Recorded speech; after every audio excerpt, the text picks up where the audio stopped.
Hi అండి. Hello అందరు ఎట్లా ఉన్నారు? Welcome back to my channel. మా మేమైతే చికెన్ లాలీపాప్ చేయమని అడిగితే మా అమ్మ అయితే లాలీపాప్ చేశారు. బట్ అది తిన్నాక తెలిసింది పన్నీర్ లాలీపాప్ అని. కానీ టేస్ట్ అయితే చాలా బాగుంది. ఈ ప్రాసెస్ చూసే ముందు మన ఛానల్ని అయితే సబ్స్క్రైబ్ చేసుకోలేదో ప్లీజ్ సబ్స్క్రైబ్ చేసుకోండి. ఇప్పుడు ప్రాసెస్ ఏంటో చూసేద్దాం రండి. ముందుగా ఒక ప్లేట్ తీసుకొని అందులో కొంచెం పసుపు, కారం, ఉప్పు, జీరా powder, ginger garlic paste, half lemon వేసి బాగా కలపండి. కొంచెం వాటర్ యాడ్ చేసుకొని బాగా కలుపుకోవాలి. ఇప్పుడు కలిపిన మిశ్రమానికి ఒక 250 గ్రామ్స్ పన్నీర్ని కలుపుకొని వేసుకోవాలి. పన్నీర్ని మ్యారినేట్ చేసి 30 మినిట్స్ పక్కన పెట్టుకోవాలి.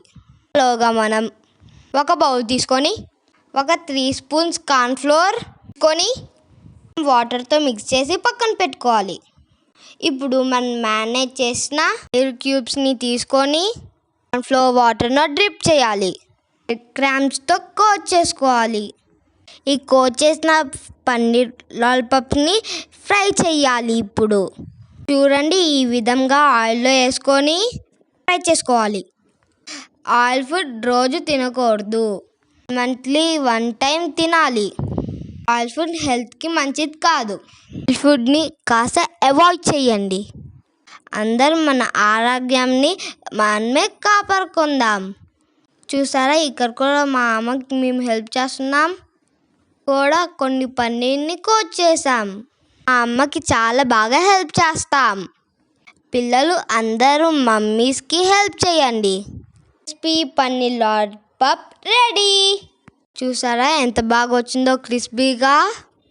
టేస్ట్ అయితే సూపర్ అదిరిపోయింది. మీరు కూడా ఈ రెసిపీని ట్రై చేయండి. వచ్చిందో కామెంట్లో చెప్పండి.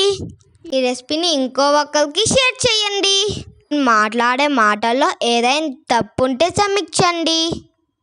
ఈ రెసిపీ అయితే నాకు చాలా నచ్చింది. ఈ రెసిపీని ట్రై చేయండి, మీ పిల్లలకి ఇస్తే బాగుంటుంది. పన్నీర్ మన హెల్త్కి చాలా మంచిదే కదా. ఆయిల్ ఫుడ్ తక్కువగా మీ పిల్లలకి ఇస్తే ఆరోగ్యంగా ఉంటారు. ఆరోగ్యమే మహాభాగ్యము. Thank you for watching our channel. Please like and subscribe.